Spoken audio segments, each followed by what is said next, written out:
Hi, everybody. Welcome, welcome. Thank you so much for joining.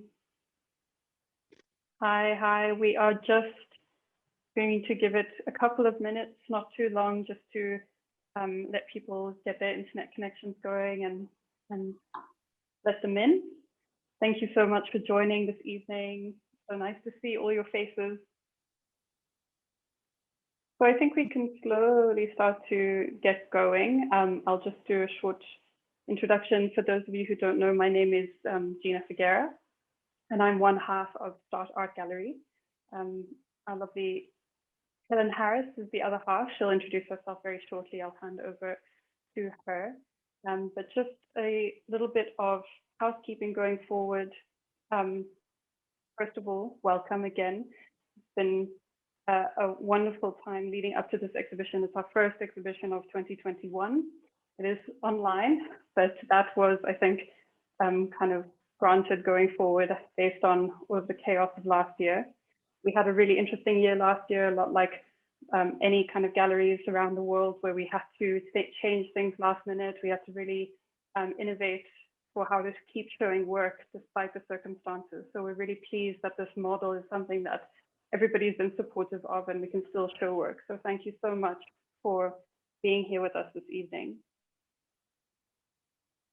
So I think as we all get started, Helen, if you don't mind putting the link for the exhibition into the chat, then everybody can get their first look at the exhibition, which has just launched about 10 minutes ago. So that's gone live. So that is in the chat now. And you're welcome to start opening it up and having an explore. But we will be going through it together. Helen will guide us through it together after a short introduction from Dafwa Window. So as a little bit of background, we've got ourselves as Start, who've been working on this project. But one of the main drivers of this project is Dafwa Window, who we have with us this evening. And you'll be hearing from her soon. We kind of got to talking about this whole project together when we had an exhibition last year of actually my father, Tony Figuera's work, his photography about around the time of independence. And we really wanted to explore this project further. And we all know in Namibia those kind of seminal images about the independence era, the big rallies, all of these kind of very momentous occasions that were captured by photojournalists like Tony Figuera. What we wanted to do was acknowledge the fact that his position as, a white male living under an oppressive regime at that time, though he was, of course, capturing the struggle in order to kind of further the mission of the struggle, he was still awarded various privileges because of his position in the world. And so it meant that he could get access to these big rallies. They were always kind of images taken from above, from on the journalist's stand. So we just wanted to push this idea further of what does independence, what did that time look like? What did it feel like for everyday activities for Namibians of all creeds? So that's what brought us here tonight. And I don't want to speak too much because Dafwa's done an incredible job of reflecting in the form of an article that she'll speak a little bit more about. Before we get there, sorry, before I forget, just to give you a quick outline. So we're going to have Dafwa introduce us. We're going to go through the exhibition with Helen where she shares her screen. But for those of you just joining us, you are welcome to just go into the chat and open up the link for the exhibition and have a squiz yourself while we go through it.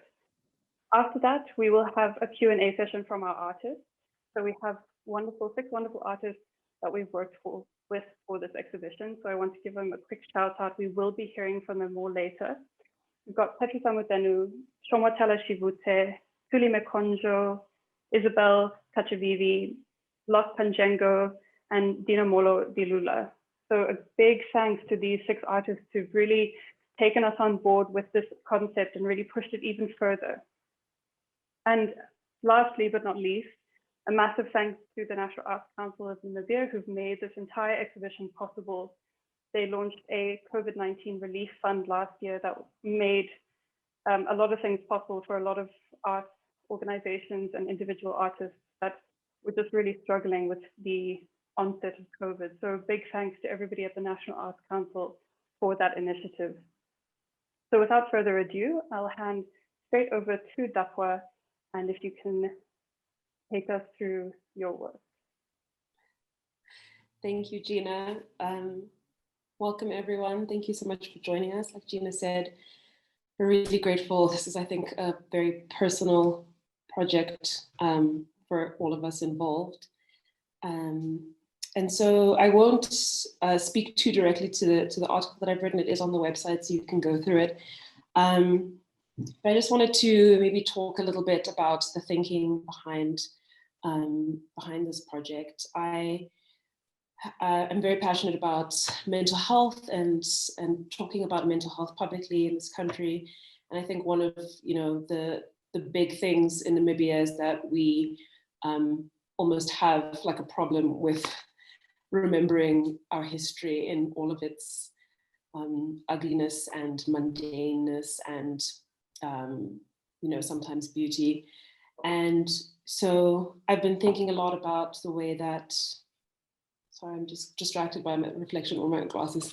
I've been thinking a lot about the way that we commemorate apartheid in this country. Specifically, the obvious comparison is looking at how South Africa commemorates the apartheid era, where there's countless museums and exhibitions and books, and I think a larger variety of voices. And so I thought this was an interesting way to sort of take a very personal approach to understanding some of the photos in my family's personal archive in the context that they were happening. So at first, I honestly thought it was going to be super easy. I was just going to go through the photos. I'm quite privileged in that both sides of my family were able to commemorate various moments, not necessarily from my grandparents' era, but sort of maybe from the late 70s, 80s. And so I realized as I was going through our archives that it was actually incredibly difficult to pick. Different photos obviously had vastly different meanings for me versus my parents or the people in the photos. A lot of the photos highlighted sort of the gaps where members of our family who were in exile or who were missing or who were absent for various reasons. Those gaps were really, really highlighted by going through the photos and understanding the stories behind them. But at the end of the day, I think what was really striking was how many of the photos captured the everyday. And we tried to work with this concept of the everyday archive as looking at photos that aren't just these seminal watershed moments where there were big political ramifications or decisions being made, but looking at the photos that captured any other day, which is something that people actually wanted to commemorate. So in thinking about what this archive meant, I started thinking about what happens when we talk around history as opposed to talking about history. So I know that there are obviously a lot of criticisms about the Truth and Reconciliation Commission in South Africa, but one thing that it did do was create a platform for people to share their grievances and receive acknowledgement that they had been hurt in various ways. And justice wasn't necessarily always achieved in those cases, but I think that just the fact of being able to claim your experience as a victim and survivor of trauma is really important. And I think that in Namibia, I get the sense that when we speak around our history, instead of speaking about it, we risk two things. The first is we risk misunderstanding each other and finding moments for empathy, where we can have a greater understanding of why people are reacting the way that they are, why our society looks the way that it does, why the people in power are the people that are in power. But also, I think even more importantly is we risk losing the opportunity for a real accountability.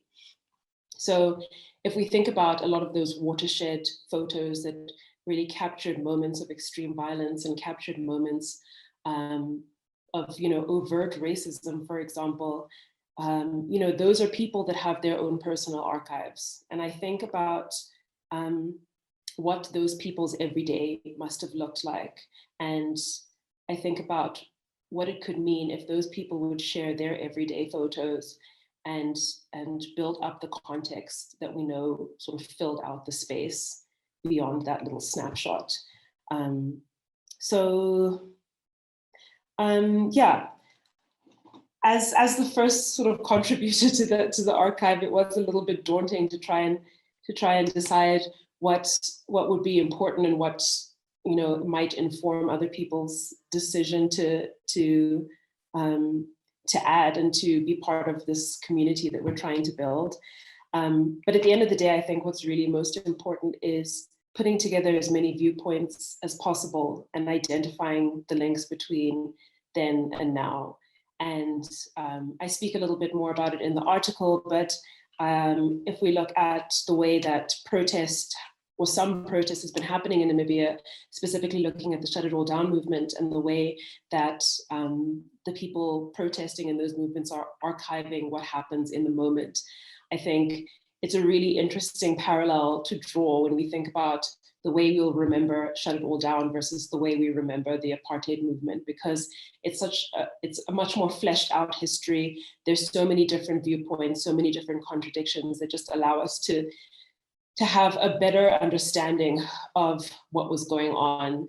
And most importantly, the people who are, you know, on the ground at the front of these protests are able to have sort of ownership about the way they are being documented, which is also really important. Gina mentioned the fact that, you know, we're also trying to challenge the idea that the people who could document our history were often people who were privileged and were able to and allowed to document, as opposed to the people who were living through it. So yeah, I think I don't want to ramble on too much. I just I want to say thank you to Jean and Helen for inviting me to be part of this project, and to everyone who's contributed, and I'm going to say thank you in advance because I'm hoping more people will contribute. But what we're really trying to do is just make our history more whole. And we're just one tiny little part of that and one tiny little community working to do that. But I think us being able to take hold of our history and take ownership of our history is empowering in its own way, and a way to not necessarily process and move through trauma, but just simply acknowledge it and acknowledge the way that even as people lived through trauma, Namibians were living their lives and, you know, finding joy, finding the mundane, living, dying, getting married. I think broadening our understanding of that era is just as important as acknowledging a lot of the violences that were taking place then. So I'll leave it at that. There's a lot more in the article. But yeah, that's just a little bit about how we came to this work and how I came to be involved with the project. And like Gina alluded to, and Helen will be showing you as we go through the exhibition, we've got some amazing artists who have made a contribution through oral history, through different mediums of art, and through photography. And I think it's just a really exciting start to what is hopefully a long-running exhibition. Thanks, guys. Thanks so much, Dapwa. Really, I've put Dapwa's full article into the chat for anybody who wants to open that, but it is also in the exhibition, and we have extract from it in the exhibition as well. So I'm going to hand straight over to Helen now, and she is going to take us through the exhibition with her screens there. And great, thanks so much, Dapwa, and thank you, Gina, too, and everybody else for being here. So what I always say when I'm doing these, now that I seem to be doing them quite often, is that you are more than welcome to explore this exhibition at your own pace, in your own time. You can mute me. You don't have to listen to what I have to say. But for everybody who wants to do this with me, we're going to go through it now together. I will say, though, that if you do mute me, please unmute me again at the end, because we will be hearing from the artists directly, and that is very much worth listening to. Okay, so the exhibition opens with a short text that Gina and I wrote that speaks a little bit about the different artists and their work, and I'm not going to read that out loud, but we have a handy side menu that'll take you to each artist's contribution. And we open with Petrus Amuthenu's work, We Remember, and in this piece he has painted quite a large mural-like work where he has sort of illustrated different scenes from his childhood memories of that time, as well as things that he heard from his family. So it's a narrative piece, and it's quite beautiful. We also are lucky enough that he sent us a audio recording, and we could put it together in this video. 1 2 1 2. This is Amuthenu Petrus, well known as Jero Amuthenu. Well, my story here is, and this is we can all listen to that in our own time, I'm sure. So yeah, very, very worth listening to. Petrus gave, I think all of the artists gave incredibly generously when they were making work for this exhibition. The next artist is Shomwatala Shivute. Her contribution took the form of t-shirts that she kind of personal archive. And all of these t-shirts have different slogans. For example, Women Feed the World, Free Namibia, Economical Decade of Women. With each of these t-shirts, did them very slightly, and I think that this kind of delicate work ended up being somewhat of a meditation for her, thinking about these slogans, how true they still are today, how much of a challenge they are to us when we look at them in an archive and we realize how much work still needs to be done, but also how much work has been done. So we've also tried in this exhibition to show you as many details as possible of all right.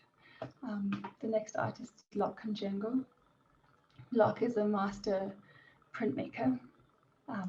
He usually does cardboard print, but he started to work with lino block in the same way as he works with cardboard. So this is, for people who don't know the medium, it's quite special to be able to see this many colors in one block. But with this piece, Locke has really been talking about the, sorry, hang on, I'm having some technical difficulty.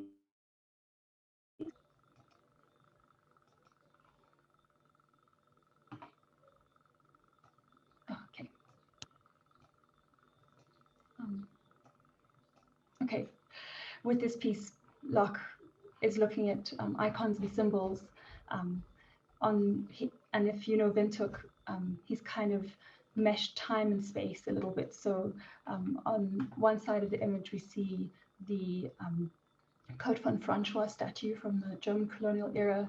And then on the other side, we see the statue of Sam Nujoma holding up the Constitution. And in the background is the Parliament building. So that's yeah. And then Tuli Mekondjo's work takes the form of a portrait. Like Denda, she also did a lot of stitching, a lot of embroidery. And in this portraiture, along with this portraiture, she's also given us an audio recording with her subject. And because it's in Oshibama, Tuli is also very very kindly given us a short English translation or summary of what is in the recording. So for everybody who can speak and understand Oshivambo, there's this recording as well.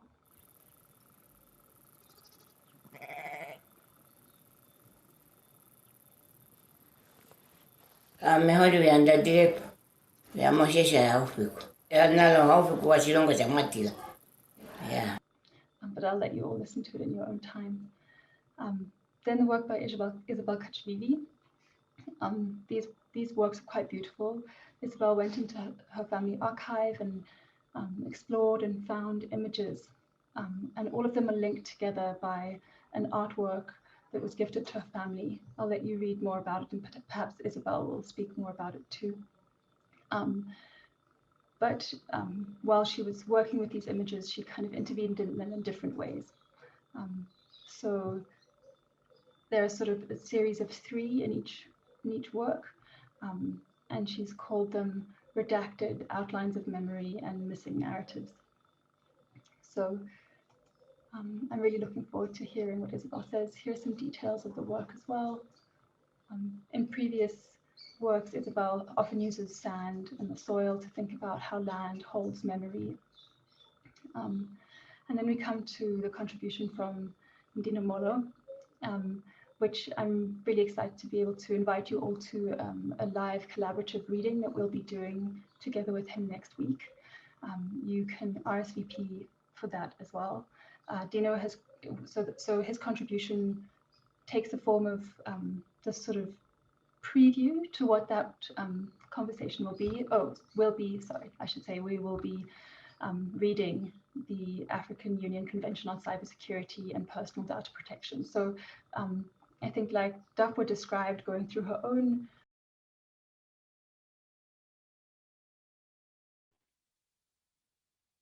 it seems we've lost Helen briefly, so she will make her way back to us. But yes, I think what Helen was going to say, let me just make sure I can see when she comes in, is that Dino touches on something in his whole collaborative performance, and I think he'll also talk a bit more about this later, but comes from this idea, like Dafwa described, about how tricky it can be to go into your personal archives, your family's personal archives, and kind of share that with the world, particularly when there is we're talking about a time with a lot of trauma and a lot of difficulties. So it's a really interesting conversation that Ndinomholo wants us to touch on, and that's, how do we have an archive that's public, but that comes from what's quite private.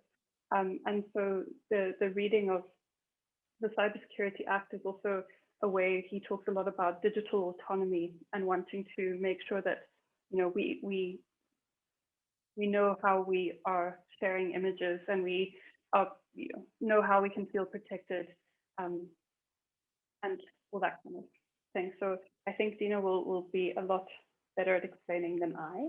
But yes, that is happening on Tuesday at 6 o'clock. And I'm just going to pop in right now a link. If you haven't already signed up, you are welcome to join us on Tuesday evening. It is a collaborative reading, a collaborative performance. So if you are interested in participating, Ndinomholo will just be asking each person who wishes to kind of read a section of the document. And we've done this before in a different performance that Ndinomholo did for another project, and it was really quite an incredible thing to actually sit and read through a document together. And so I do invite you to consider going ahead and signing up for that. Let me just get that link for you.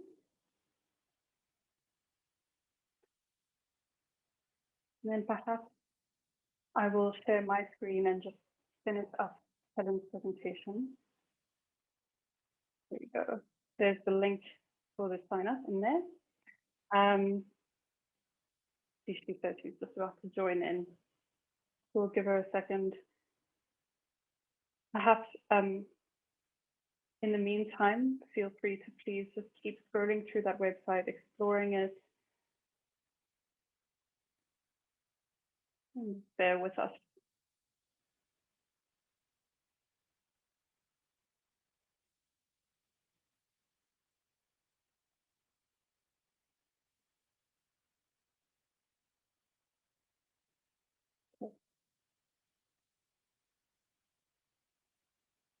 Right. So in the meantime, let me just get through this.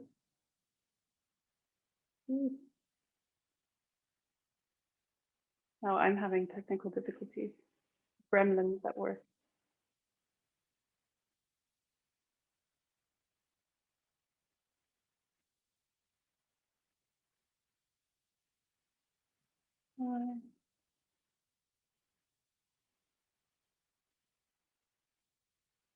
Okay, let me try this again. There we go. So hopefully you can all see my screen now. This is Helen just making it back.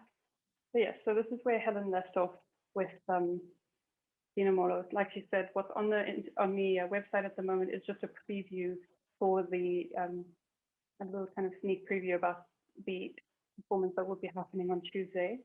And then Ndinomholo has also kindly submitted these 2 images to be part of the archive as well. So it's been really wonderful to see how the different artists have participated and decided to, what to share and how to share it. It's been really meaningful in how we think about this archive. And then at the end, we have got who we started with, Isabel Window, and her wonderful contributions to the archive as well. And you can read a little bit more about each picture. There's a short comment.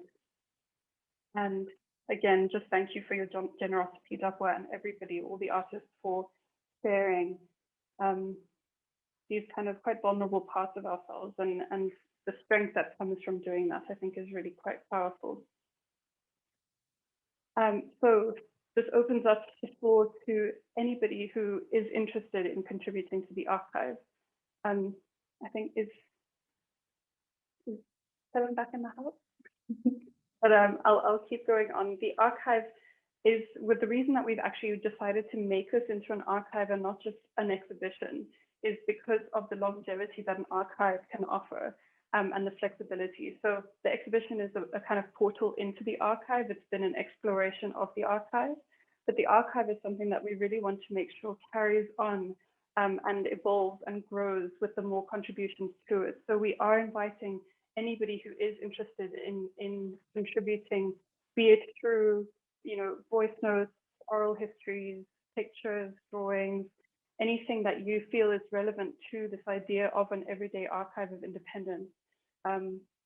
There's a way that you can just get in touch with us through the website or email us. We can also chat to you a little bit more about it in detail if you still have some questions. And then we end up with some quite sweet pictures of us, the caretakers. Of course, we went into our archives and found some pictures of ourselves around the time of independence. And yeah, it's been just totally encouraging and wonderful to listen to everybody's stories and to be setting up this platform for those stories to be shared. So thank you again to everybody involved, and a huge thank you to the National Arts Council. Without this funding, without this grant, it definitely wouldn't have been possible in such a challenging time. So we will leave the screen share there and come back.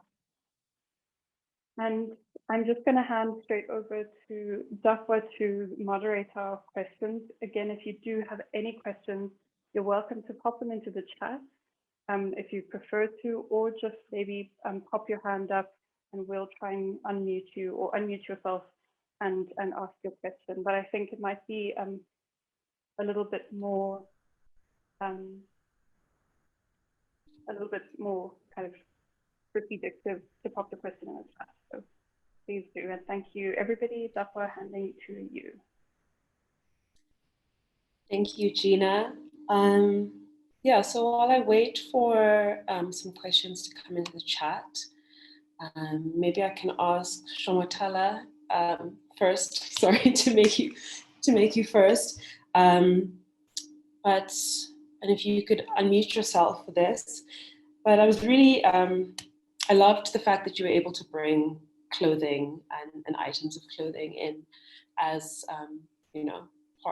as archival material, because I think T-shirts and clothing play a huge part, or played a huge part during the liberation struggle, and as not only a way of signaling your beliefs, but also in some cases as a form of protest themselves. And to this day, we still see the significance that people put on things like party colors and party regalia. And so I noticed that many of the shirts that you were able to contribute speak directly to the needs of women and gender equality, and also, they also speak to the sort of collaboration between religious bodies in the country and gender equality. And so I was wondering how you see these shirts as speaking to the current gender landscape in Namibia. I almost think, if I was to wear one of these shirts today, I wonder what the response would be. Maybe you could just talk to us a little bit about that and where they came from as well. Okay, cool. I hope everyone can hear me. Evening, everyone, and thanks again to Start Art Gallery and the Arts Council for this great opportunity. So the shirts, I found them in my parents' closet, in their cupboards. In one of them actually came from a container that was somehow preserved in one of our rondevels at the north that we were cleaning out this holiday. Everything else in that rondeville was kind of just, it either had rats or the rain had got into it. But this one plastic tub had, I think it's the shirt that says "Women at Work, Rights at Risk." So I kind of scavenged for the shirts from the owners, who are my parents, and they had various roles to play during the liberation struggle. So I'll start with my mother. She grew up, raised in Windhoek, born in the north, raised in Windhoek, and she went to school, studied, but her studies, especially her work, postgraduate studies, she always wanted to be a doctor, and that the studies were actually, for a lot of Namibians, I think at that time, were pushed through by the churches. The churches formed quite a large part. From the conversations that I've had with my parents and family members, the churches formed quite a large part in pushing for the independence struggle as well. The churches were like an activist kind of safe space, if I could call it, the backing. And they pushed for a lot of people to go and study. And when she got back, she actually did a lot of work through the church to actually do a lot of empowerment work with women. And they worked to not just empower women, but get them ready for this, I think, this new Namibia that was being created, to make a space for all Namibians, women included. And for me, and through having chats with my mother, chats with my aunts, cousins, family members, friends, it's the things that my mother tells me that they've dealt with. They've come a long way as activists, as women from that era, to now where we are. We need to acknowledge that, but there's still a lot that we need to do. And so when I saw these shirts, the first thing that kind of came to me was like, shut it all down. And I was like, I could wear this today at a shut it all down protest, and it will still kind of resonate with so many people. So I thought that, there needs to be there's so much more that needs to be done. And we kind of need to continue building on what has already happened, or critiquing it, or questioning it, but we need to continue from there. And yeah, I think there's also like a strong culture in Namibia of, these things are t-shirts. They were worn, they were used, they were purpose made to be worn. They weren't archival objects, I think, in that moment. But now they tell us about a time in history. They point out certain moments and certain things. And I think we've got a strong culture of doing that, if I can say that. I mean, whether it's political rallies, every kind of like election, you'll find someone wearing like a full, like top to bottom dress with like, if it's SWAPO, they'll have that latest SWAPO candidate presidential face printed on it. And like, if it's a woman, she's wearing a headscarf, a dress that's like well made.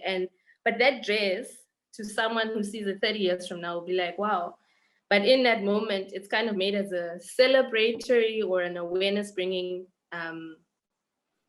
tool, almost like a pamphlet. So yeah, I don't know. I'm starting to ramble now, but I hope I've kind of answered your question.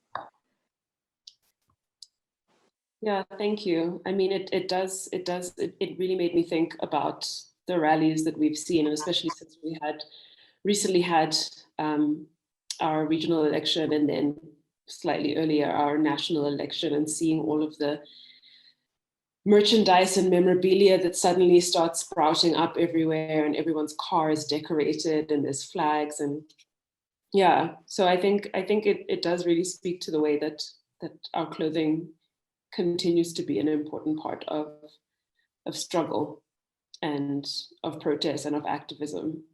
And even when I think about some of the Shut It All Down protests and the way that, and like Slut Shame Walk, and the way that people use dress as a way to challenge a lot of stereotypes or a lot of beliefs that people hold about how people should look.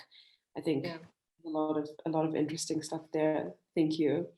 Thanks for sharing those. Are any of those shirts still wearable, or are they all sort of very delicate? No, they're wearable. I think I actually took one from my dad when we were in the north. He from his luggage during the holidays. They're also wearable. And there are a lot more that are at home from different occasions.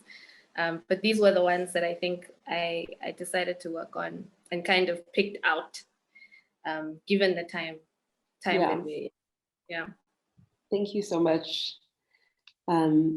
I will pivot now, I think, to Tuli Mekondjo. Thank you so much for your contributions.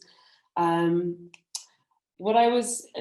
sort of gender-related question, because that's my not so secret interest.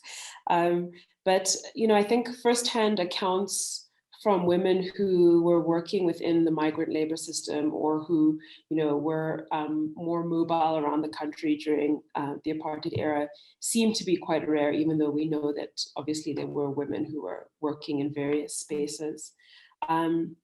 So in your Mekulu's recollections, did she include anything that made you think that, or any ways in which her being a woman maybe affected her freedom of movement? And then if we look at, sort of where we are now, has she traveled around Namibia in any way after independence? And has she made any sort of comparisons between the two times when she was moving around the country? Well, with Mekulu, when I was interviewing her, she told me that it was a struggle as a woman to, to work in central Namibia, or just like Swakopmund and Wolfie Bay. She struggled. It was a struggle for women to obtain the passes, or the, what are they called? They used to call them the passes, or, like the ID books. And she said, she went through a whole lot of difficulties just to obtain that pass, and that pass would have allowed her to get a job. Without the pass, you wouldn't be able to have, to be employed to work. So she told me that she had to stay in different people's homes in Wolfish Bay, and then she also had to ask, to be to be connected to the right people who could actually help her to obtain this pass. And I remember, you know, once she told me that once she got this pass, you know, it was easy for her to not only walk around or have freedom, kind of like a freedom of movement, not really free in the sense that she can just whatever she wants, but she it was a pass for her to be able to walk into a, you know, anybody's, back then the white people's homes, I guess, and ask, you know, I have a pass, and I would like to work as a domestic worker, or if she wanted to, you know, because she was working at the laundry in Skopmund, and she was able to get a job at the laundry or the bungalows and the laundry because she had the pass.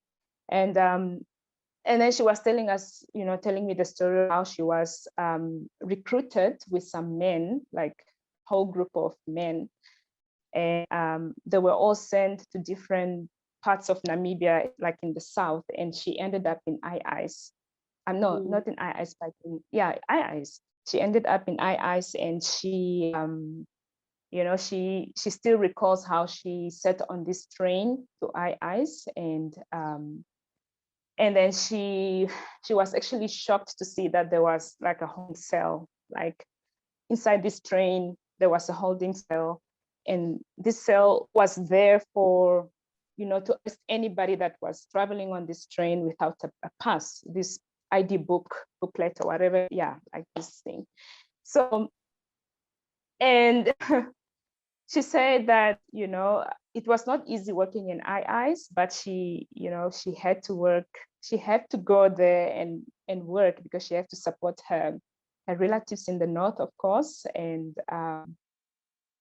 but it was a struggle for her. It was not an easy road, and then of course in this recording, you know, she's also talking about how she was again sitting on this train, and she was traveling back.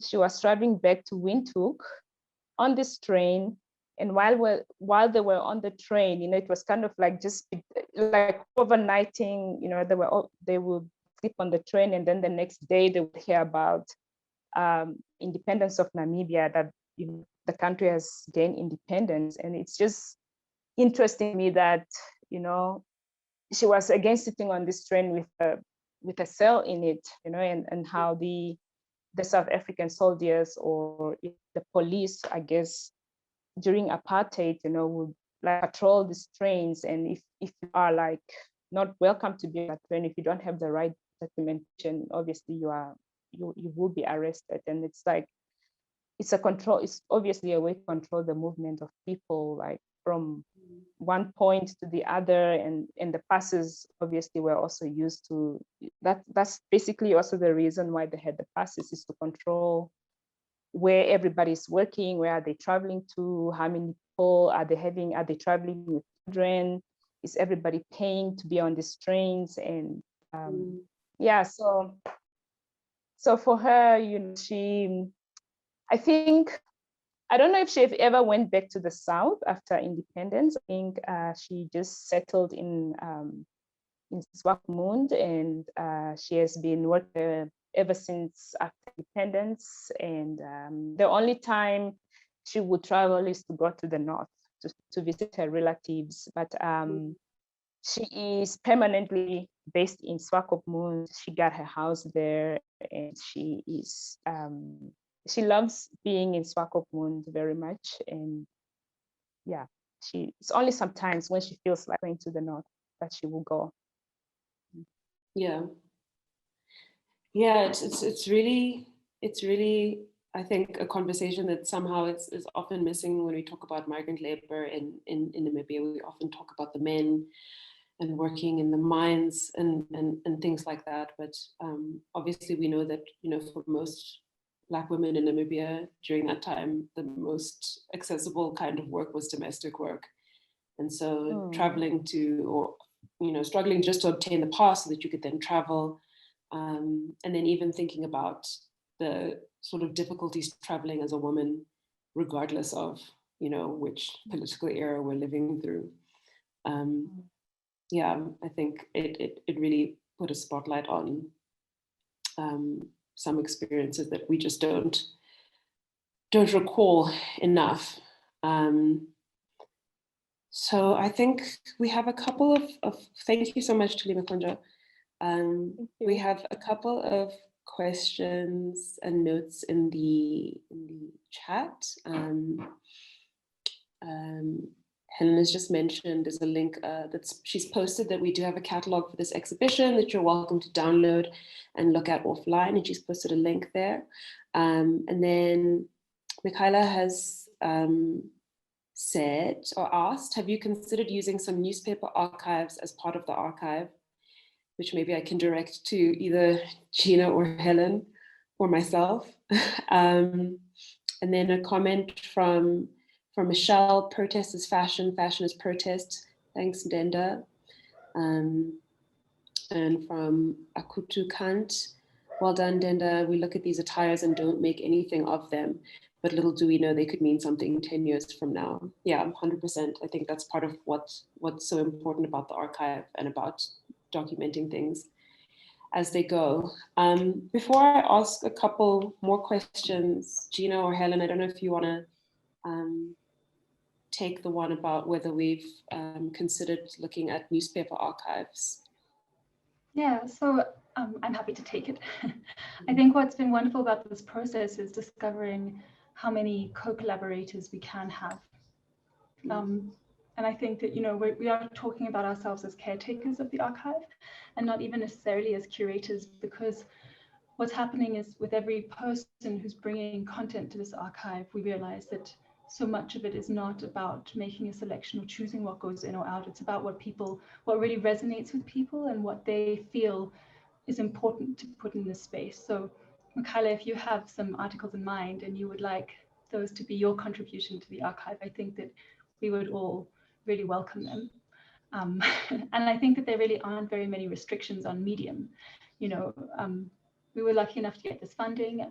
When we started doing this archive, we thought it was all going to be photographic with a little bit of other stuff here and there. And then we got this funding and we just knew that this was the right thing to do with it. And it really allowed us to create space for work that, or for things that can be in this archive that aren't photographs or aren't kind of your typical items, but are actually artworks that are considered and digested and made and remade.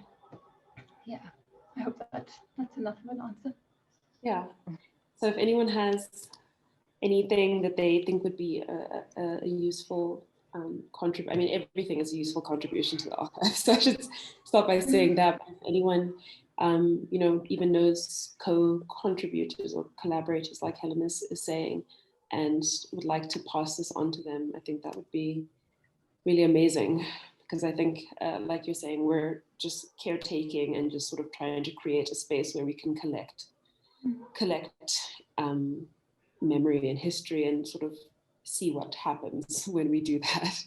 I don't think we have like a very set out plan as to like what is the outcome, unless we do and I'm misspeaking. But I don't. No, I think you're right. I think, you know, part of the reason that we were defining this project as an archive is because the other sorts of projects we work on are usually exhibitions, and they have an opening date and a closing date. And then they kind of go into the past. And what we wanted was a project that could maybe be ongoing and could stay something that gets added to slowly over time, that grows and evolves and doesn't just end. So I see that Julie Taylor has asked us a question that relates to this. So she says, one question I've been thinking about is how broadly should we define the archive? And I think for our purposes here, we've defined it very broadly. Because we thought that word would give us permission to do more than we usually do. I'm sure that other people would perhaps object to the use of the word here in this context. Yeah, thank you, Helen. I think, yes, I have a lot of thoughts, but I'm not going to go into them. I'm going to ask another question for Ndinomholo, who I see has also asked a question, which I'll come to when everybody's had around. So I wanted to ask you, Ndinomholo, I think we also chatted about it a little bit earlier on, but Why do you think, or in your engaging with archival material in your own personal archive, why do you think there is that sense of hesitation around sharing from our personal archives? I think obviously there's a large gap in terms of people being secure in their digital privacy and being able to maintain ownership of their own work and what they create. But there also seems to be, I know we spoke about both of our families sort of having this hesitation of like, oh, we're going to put our personal photos on the internet for strangers to see, you know, even if it's just completely seemingly innocuous things, just like a family picture. So yeah, what do you think sort of maybe is behind that sense of hesitation? And then what do you think we have to gain from pushing past that and sharing something? Thank you very much, Dap. I don't know where they live, I think is my main thing. You know, you expressed it quite well in your introduction when you said you had no, the initial feeling was that it would be something simple and easy to do. I mean, we can share. That really isn't a struggle. I don't particularly have a great deal of trust on just the online, and because again, I don't know where they live. I don't know where these servers are. And I've always been of the belief that particularly for us as a creative ecosystem, this side of the world and this side of the continent, this part of the region particularly, we as people who are engaged in sharing all the time, we need to know how we share. We need to have a really clear understanding of what the process of sharing is. And so, in a way, the idea of a gallery is really generally quite simple. Somebody makes something, somebody makes an artwork, and then they take it somewhere, and then it can be exhibited, and somebody might purchase it. That's a really general idea. But at all those points, we know where those people live. You know where the building is, you know where the suppliers are, we know all those things.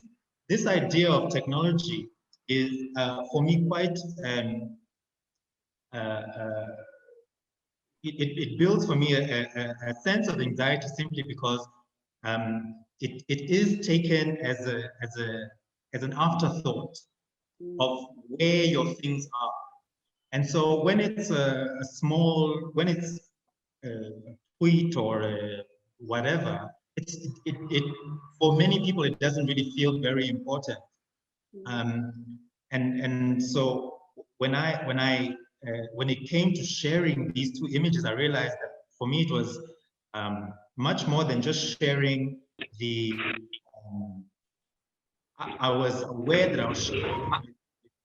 Anyone who was Matthew, man, your audio is ruining my very nice listening.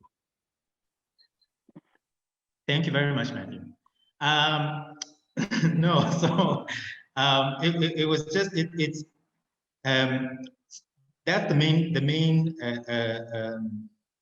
struggle for me was just the putting together all those components so that I would feel safe sharing this story of my mother, sharing this story of my brother and I, you know, in a way that's responsible to them as well as responsible to me. Initially, I just thought, oh well, I'm in these pictures, I'm sharing my, you know, my take on things, my experience, my and what I've gleaned from these conversations, but also they are there, and I'm also really aware that it's not only their story, it's also their images.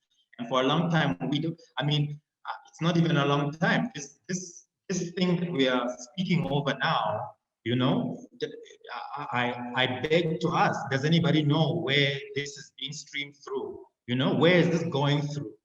What country is this going through? Where are those things?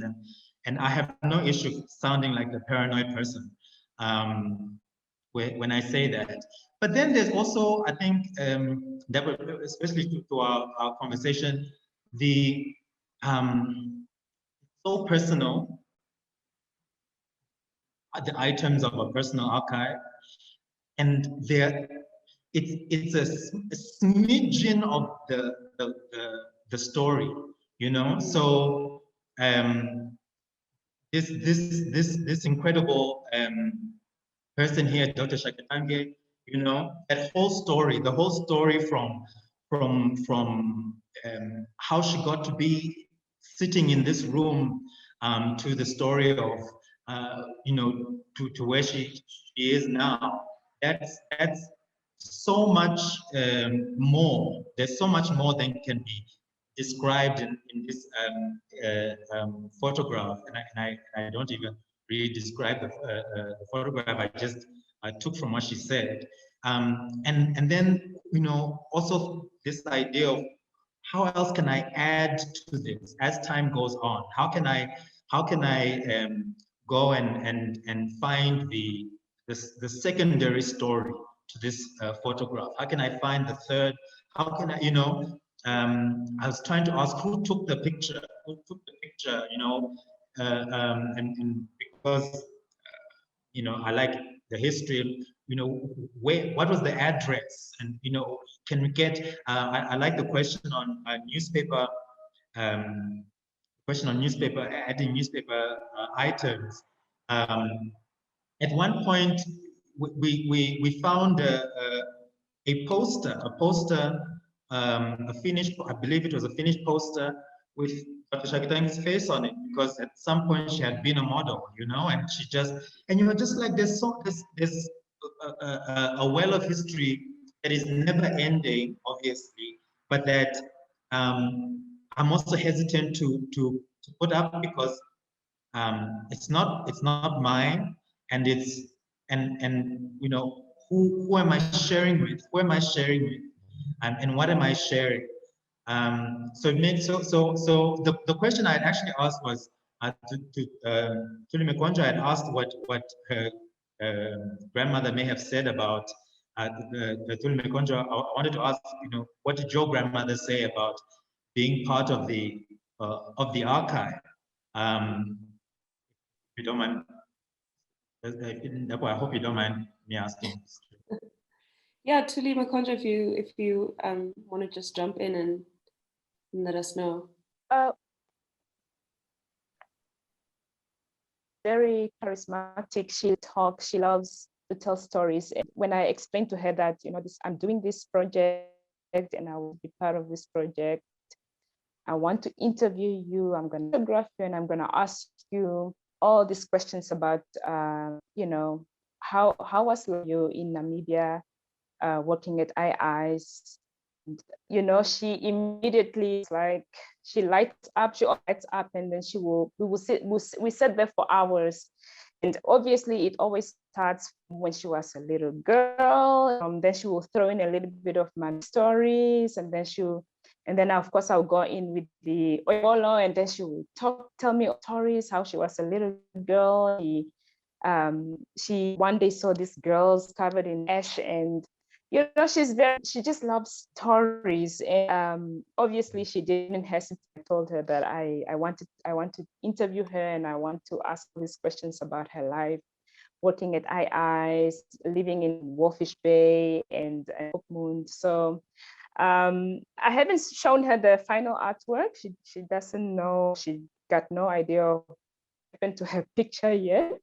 And I'm still going to when I say again, I'm going to, you know, show image, and I'm also going to read the recording, because obviously I did some edit on that. So I want her to listen it again when it's edited, and then of course I'm going to ask her, what does she think, you know, because I would love to hear her about what she thinks of the final of the, the video. So how I've transformed her. So, and I still remember before photographing, she's like, let me first get dressed, and she put on her blue dress and her white dookie, and she's like, okay, I'm going to sit here now.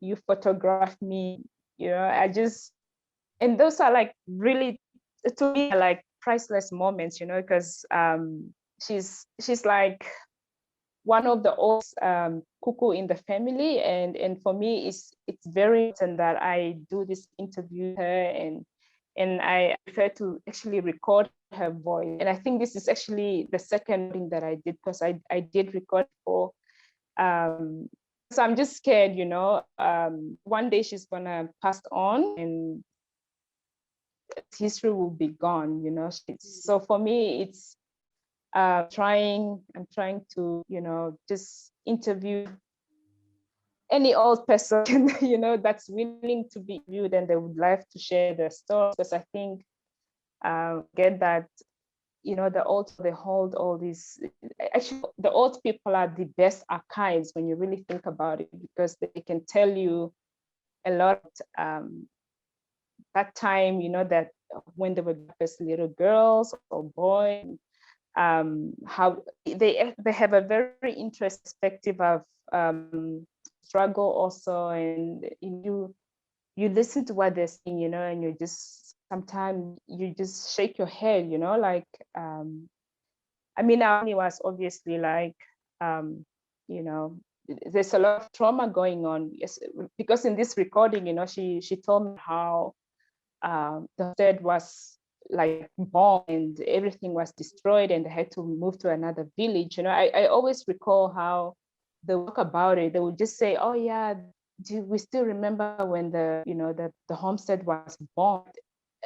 I never ask in detail like what happened, and this was actually an opportunity for me to ask her. And for me it's just trying to gather all these archives from schools, and it can be thing, it can be about anything, because once they're gone, that's also gone. That history, all those history archives and stories, it's gone. And so yeah, I'm still looking forward to what she's going to say about the final recording, and so what I did, how I formed an image. Yeah. Okay. Sorry, Ndaba, can I just say one more thing before? Yes. Thank you. And thank you very much, Mekondjo, for sharing that. I just want to just go back in the chat. I'm going to share the registration form again, as well as the text. A great deal of how we operate is designed in these really sort of difficult text documents that are also, I'm going to use the word again, I'm going to use it multiple times, that are designed not to necessarily be accessible to everybody, but they are also accessible to everybody, especially now with the internet. So on Tuesday, the 16th of February, next week, Tuesday at 6 p.m., we are going to be reading through this textual document, the African Convention. And I mean, a part of it is also starting off with the part in the Namibian Constitution, and then moving to this bigger document, bigger in length. And the reason is we just need to read it. We need to read it. We need to be able to say, yes, we know, we have read the document. Understanding is the next level. And we will all move towards there. We're all moving towards there. But the more people who know that these documents exist, what is in these documents, and how it is that they impact us individually, I think it's important. It's not just Twitter, not just an online Facebook, Zoom situation. These are real spaces now, as it's incredible to see everybody's faces and to see people I actually haven't been able to see, and and especially with COVID going on right now, but it is still important to recognize that these spaces are regulated in particular ways, and we also need to know how that happens. But thank you very much thank you, Ndakwa, for your bravery. I kept going back to read your article and look through your pictures and be like, yeah, Ndakwa can do it, I can also do it. So thank you very much, and thank you to Start, and thank you to all the artists and to everyone. Thank you. Thank you so much, Ndinomholo. I think we'll definitely come back to everyone, because I think there's questions in the chat. But I do want to come to Isabel. Thank you for being so patient, Isabel, as we worked through the exhibition. So yeah, if we could chat a little bit about your contribution and your pieces. I really loved, personally, I really loved the idea of removing the faces and sort of anonymizing the pictures and using this motif of earth and of sand and of ground and land that you've used in the past. Looking at your pieces, I kind of almost found myself almost projecting my own family into the scenes, just putting my dad's face there and my mom's face there, because a lot of the scenes that you had captured on film seem to echo, memories from my own childhood and memories from my own family albums and family albums of other people that I've seen. So was it a deliberate choice to leave that space for the viewer to sort of project meaning into, and sort of connected to that, do you think that there is a sort of common thread that links people's personal archives in some way? No, definitely. I think my decision on, and it's quite interesting, talking right after Ndino, because I really feel quite close to what he was saying about our personal and family archives and everything, and how we do have that sort of ownership of oh, but these are my photographs or our photographs. Surely it's our story, my story. I should be able to say or share. And so part of the journey, I think, going through these photographs, I mean, it was also quite difficult as well for me, because there's some family members in some of these photographs, and I'm there erasing them, which it's difficult as well. But I think part of doing that, I think, was also emphasizing again, my main point with doing this is looking at how we're raised in Namibia, and the story that we hear, there is just one singular narrative really about what happened and everything before independence, and just also realizing that there's so many untold personal stories. What were you doing in 1977? Let's say, where were you? There's a baptism here. People still, people were creating families, creating lives, studying. A lot of people in the photos are Namibians who were studying in the UK. They were able to get scholarships and they were studying in the UK. What about their stories? What happened? What was their experience in there? I mean, in the UK? I know there's always quite a lot of back and forth about where were you before independence? If you were out of the country, you had it easy, or and if you were in the country, it was completely different. And of course, there are completely different experiences, but doesn't make either story or experience less or more or anything. They were just different stories, different experiences. But I guess while removing these faces, I mean, you can then actually place whoever you want within those spaces. Sort of redacting them, like the documents, sort of blacking them out, where I was sort of making these people faceless, which was also another mind battle or mind game for myself. I mean, so much you don't want to make, these are such important people, and you don't want to actually make them faceless as if they're unimportant. But I think it was more of the comment that I was trying to make, focusing on the singular narrative and just the removal of these individual stories, these individual people, these individual experiences that they all had. So it was very much a comment on unacknowledged stories, unacknowledged people and their experiences within the greater cause, the greater experience of us gaining independence. The tracing, sort of the outlines, was very much about just sort of the need to sort of trace all these stories, share all these stories and experiences that everyone in this country has in their own personal family archives. the sort of cutout images, the cutout faces, was just really, again, talking about these narratives are missing. These are things that are not told. These are things that are not known. I mean, I think everyone, all of us have our own stories that we are aware of within our families, but it's not part of the grander Namibian story that needs to be told, that needs to be changed and shared in that way. Yeah. Another question within that. No, I think you did. You did answer it in saying that, you know, there is, by removing the faces and by sort of redacting the faces and creating that negative space, people are able to fill in their own stories, and that sort of highlights the fact that there is a lot of commonality, and that there is, whether it's not necessarily the exact space or the exact location, but, you know, even just like in terms of framing, even just in terms of what kind of celebration or gathering might have been taking place. And I think also, just referring back to what Ndinomholo was saying, is, you know, there have always been questions, I think, about how marginalized people, and in this case, we're talking a lot about Black people, Black bodies, and Black pain have been memorialized. And often, you know, there is no recognition and acknowledgement of even the people in the photos. I mean, how many photos have we seen of just, you know, nameless students during, you know, a clash with the police? And there's often been a failure to really try to acknowledge and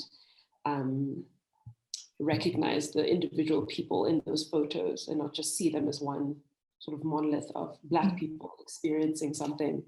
So yeah, definitely, I wish we could just talk about it for hours and hours, but people have things to do. So, but thank you, Isabel. And I think there's definitely some stuff we can come back to. I see there's some questions in the chat. But thank you so much for this first contribution. I'd like to pivot and speak to Locke about his work. Sorry, technical difficulties from my side. Yeah, so Locke, thank you so much for your contribution and such an amazing print that is, I think, you know, captures some very iconic figures and iconic places in Namibia. And I think we all, you know, have a memory of Parliament buildings, and you know, recently they've been the site of a lot of protests. Parliament actually just, the National Assembly just reopened, I think it was yesterday, and people are having, you know, there's more and more questions and people challenging what actually is going on in that space and what it means to be a leader and part of leadership in that space. So I was wondering if you could tell us a little bit more about your work and the symbols that you've specifically chosen to be in this work, namely looking at the Parliament building and these two statues, I think, that are very contradictory memorializations of men in history, but both have been in various ways considered founders in some way. So if you could just tell us a little bit about the symbols that you've chosen and a little bit about your work in the process, really appreciate that.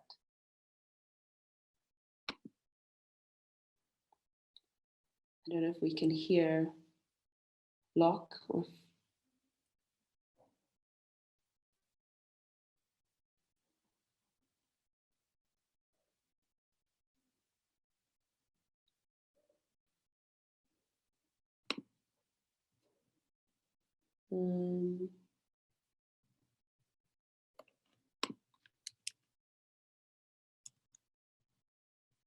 Gina or Helen, do you know if Locke is in the chat?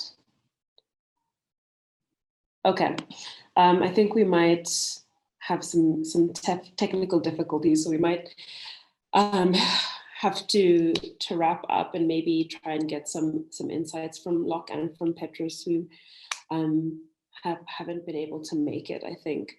But I just wanted to quickly look at some of the contributions in the chat. From Nashilongwe Shipwe, important questions from Ndinomholo. Archives are not just about collecting, they're also about distribution and access. In fact, they bring up difficult power dynamics. Everyday Archive raises the question for me, who will be using this archive? It being a very important project, how could it be more accessible? For example, to those who don't have Wi-Fi, there's a lot of potential to explore here. And Michelle asks, Ndinomholo, interesting thought. As inheritors of these artifacts, do we automatically have the right to share them? Shomwatala, excuse me, says, Ndinomholo, I resonate with a lot of what you're saying. I chose shirts because I too wasn't comfortable with sharing the family archive. It feels so intimate. And for those reasons you mentioned. And then Helen's given comments. Thank you, Nashilongwe Shipwe. I hope that the fact that there's no end date to this project will mean that over time we could really explore and address these questions and start experimenting with solutions, or perhaps I should say answers that can exist in multiple forms. And thank you for all the other contributions here. Yeah, I think, I don't know if Helen or Gina would like to maybe say anything about the archive going forward. I think for me, I definitely I'm very aware of, well, as aware as I can be, of the limitations of this kind of project, in the sense that it is all digitalized, it is all online, so you need access to certain equipment and certain resources to be able to contribute and engage with it as it stands right now. So that's definitely something that is really important. Like I don't think that anyone could say that they could handle creating an archive that is more democratic, especially, and definitely not the three of us. So I think that's definitely something we've considered, and also thinking about feeling comfortable sharing parts of, or asking people to share things that might seem very intimate. I myself am looking at the contributions I've made, like I still have that little feeling of, I don't know if I love that this photo is here. So I think it is an ongoing sort of push and pull in terms of what kind of work we put out here and how accessible it is, and how it will change, and how maybe things might come down and other things might be put up to replace them.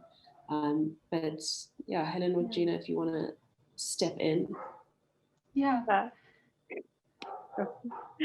I was just going to say, I think it's, yeah, definitely, I think we see this as the start of a process, and one that needs to continue to evolve for all of the reasons that have been mentioned. I know as well, something that we've talked about a lot is when, you know, and this kind of comes down a little bit to what Ndinomholo was saying as well, where, you know, we're in this space where you also were cognizant of the request for people to share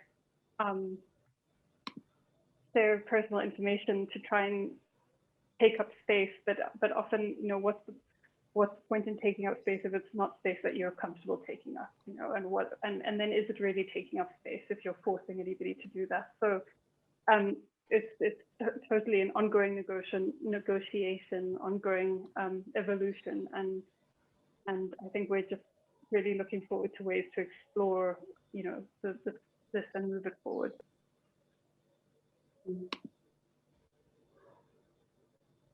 Yeah, absolutely. I think Gina and I are both quite aware that our contribution to this archive so far has really been a caretaker role, and we haven't kind of forced ourselves to expose ourselves in the same way as other people have. And I think that that's something that we're definitely going to be doing in the future. And it's really also a little bit about timing, trying to figure out when the appropriate time is to add the kind of narratives that we might bring to the table. So I think that these are all part of the conversation. I think what also happens when we open up spaces like this to art instead of to sort of the pure kind of seemingly unfiltered documentary is that they are kind of more obviously partial, and they're more obviously filtered, and they're more obviously considered. And that does mean that we can make space for contributions like Ndino's that are sort of meta. You know, he's looked at the space and he's responded to it. He's taken a step outside the space and is bringing something into it that he thinks everyone should consider when they consider spaces like this. And although it doesn't kind of immediately resonate with the idea of independence, it allows us to have these conversations around what it means to share, and the politics of sharing, when that sharing is also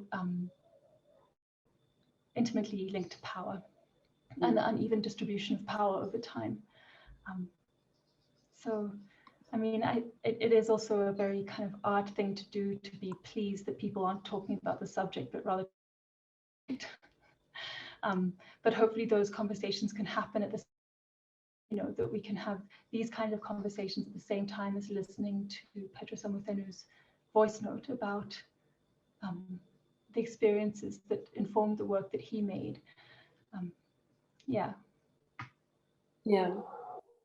Thanks, Helen. I think just in the interest of time, I think we maybe will start wrapping up the questions, but I think if you look at the website, the landing page for the exhibition, at the bottom, just above our little bios with our very cute pictures of ourselves, there are links where you can send an email to us or get in touch with us directly, because like we're saying, this is sort of just a very first, like half a baby step to say, what would it look like if we started creating a collective archive of work?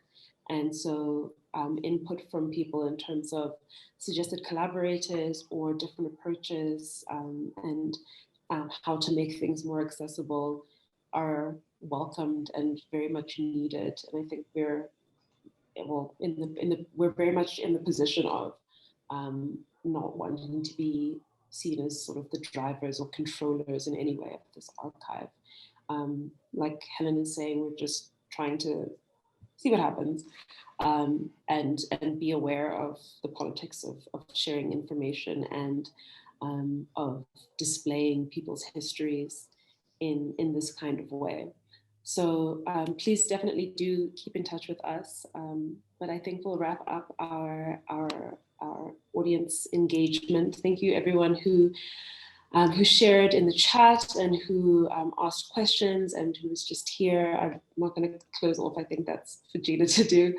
But from my side, thank you so much, everyone, for engaging and for staying throughout the exhibition and the Q&A.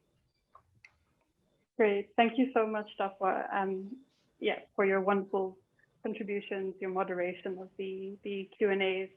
And yeah, just basic wrap-up housekeeping. I have put in, again, a list of the links that are relevant to this exhibition. So, of course, the exhibition link, if you haven't already got that. As Helen mentioned in the chat earlier, there is an exhibition catalog, and a few of the artworks are for sale if anybody is interested. The details of those sales are in the catalog. So that link is the second link that I've posted. Please do consider joining us for Dino's event on Tuesday for this collaborative performance of the reading of the two documents that he mentioned. And lastly, if you're not already on our mailing list, please do sign up if you want to hear about more of these kinds of events. So a big thank you to everybody. What we will do now, what we've kind of started doing is just switching off the recording. So I will stop recording now. You're welcome to stay on and chat if you like. We will stay on for a while. I know sometimes it's nice to not have the pressure of the recording going.